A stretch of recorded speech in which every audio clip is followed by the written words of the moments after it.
A new theory is floating around that could change everything for Jey even more, so we'll see what's that about. We'll also check out what's new for Dominik, Brock Lesnar, and more. Starting things off with everything new with Jey and his new journey that he's in the middle of. Coming off of that tag team loss to Bronson Reed and Braun Breaker, everyone was expecting Jey to be a little on edge, and that's exactly what went down. The night started with Jimmy coming up to Jey backstage to speak about the loss and how he knows they can beat the Vision. Jimmy asked Jey if he thought facing LA Knight was a good idea, and Jey noted that he had to get back at LA Knight and how if Knight was never the referee for their tag team match, they would have won that match.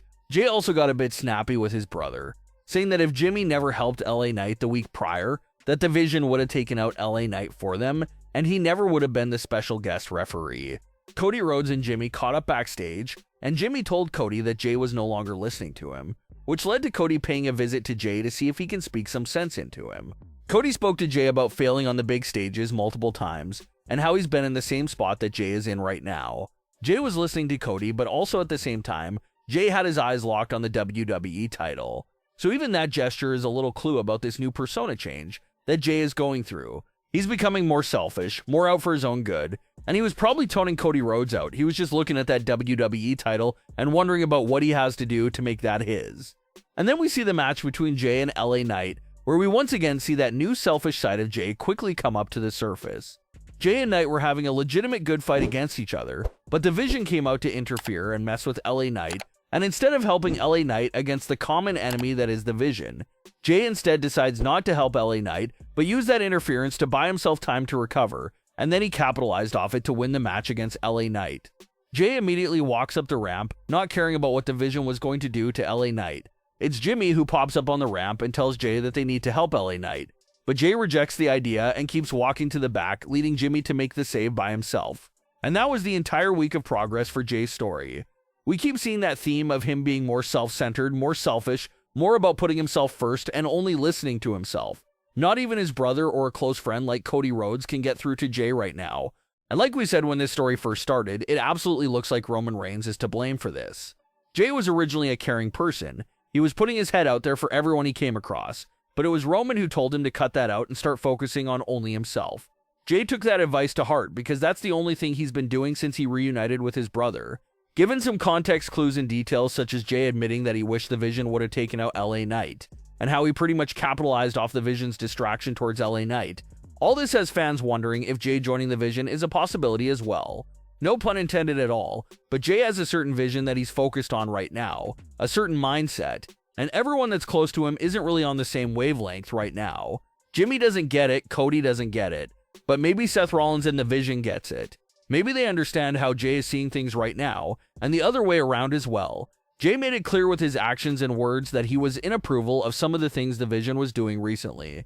So what if that does morph into a full membership into the Vision for Jey? When Jey was speaking mysteriously on the phone to someone backstage, everyone's number one pick was obviously Roman Reigns. But there was another name that fans were throwing around to be on the other side of that phone conversation with Jey, and that's Paul Heyman. Sure, Paul Heyman is slimy and has tried to do something awful things to Jey in the past, but there's lots of understanding, history, and mutual respect there between Jey and Paul Heyman. Is it possible that Jey picked up the phone and tried privately running some things by Paul Heyman? And if Paul Heyman likes the type of things he's hearing from Jey, would Heyman put the word in for Jey to become a member of the Vision? It may seem unlikely for Seth to take in Jey, but at the same time, it kind of would be genius and evil. Seth may not be the biggest fan of Jey, but Seth is probably also thinking about the psychological impact this move could have in his ongoing war against Roman Reigns. It was already hurtful enough for Roman Reigns to see Paul Heyman standing on the side of his biggest rival. But imagine if Roman comes back to find his own cousin, his own blood, his former right-hand man also standing by the side of his biggest rival. It seems like it would be another out-of-this-world chess move by Seth Rollins to further push Roman Reigns to the brink. Seth would now have Jey and Heyman within the Vision. Two former Bloodline members would now be sitting at Seth's table. That would have to hurt Roman immensely on multiple levels.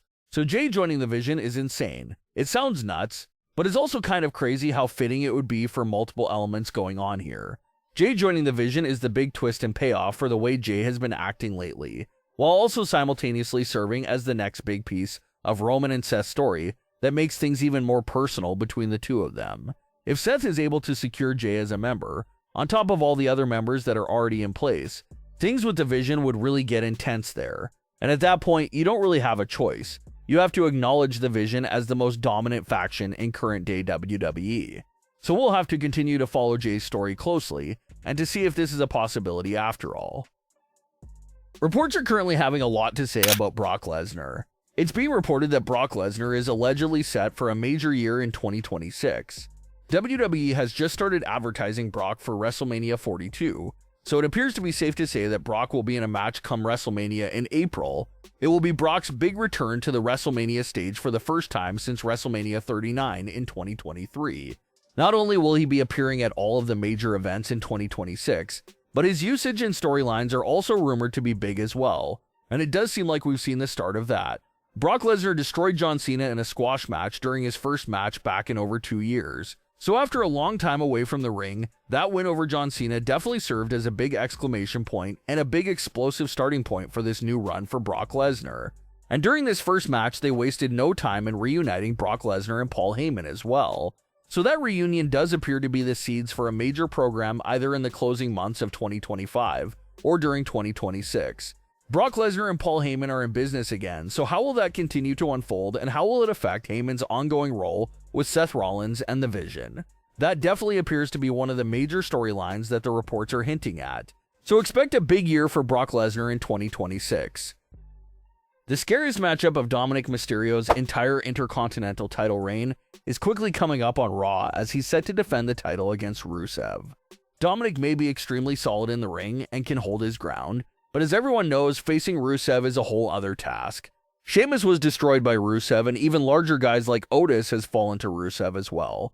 So the odds surely don't seem to be in Dominik's favor heading into this title defense. There's only two options here for the outcome of this match. Rusev either wins the title cleanly and destroys Dominik Mysterio, or Dominik finds a way to cheat and sneak past Rusev to retain the title. Doesn't seem like there's any world in which Dominik defeats Rusev cleanly in this spot, so it's one of those two options. We know Finn has quietly been preying on Dominik's downfall for months now, so if Finn is out there at ringside, you gotta assume he's gonna try and screw over Dominik. But there are two possibilities, two women that could be saviors here for Dominik in this spot. First one being Roxanne Perez. Roxanne has been flirty with Dominik in recent months, but they haven't had that one big bonding moment with each other. So if Roxanne comes out and is the sole reason why Dominik survives his biggest challenger to date, that would do a lot for the development of Dominik and Roxanne's relationship. And the other option is for a surprise return for Liv Morgan to save Dominik's title. Maybe Finn has the entire Judgment Day planning against Dominik, making sure they don't help him retain the title. Well, that's a good spot for Liv Morgan to step back and save the day for Dominik, while also ruining whatever plan Finn had in place. So we'll see what ends up happening there. But what are your thoughts on today's stories? Leave your comments below. Don't forget to subscribe with all notifications on, and leave a like if you enjoyed. Thanks for watching, guys.